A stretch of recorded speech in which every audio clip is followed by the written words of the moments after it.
আমি আর সহিতে পারি না প্রভু গো,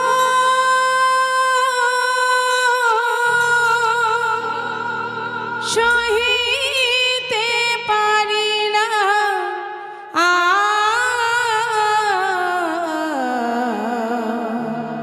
তুমি যে ব্যথারি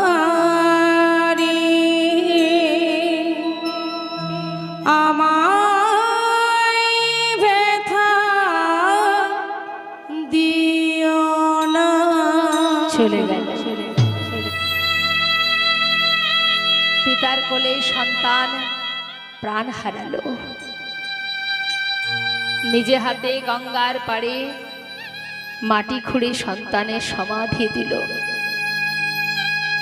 গঙ্গা থেকে স্নান করে শুদ্ধ বস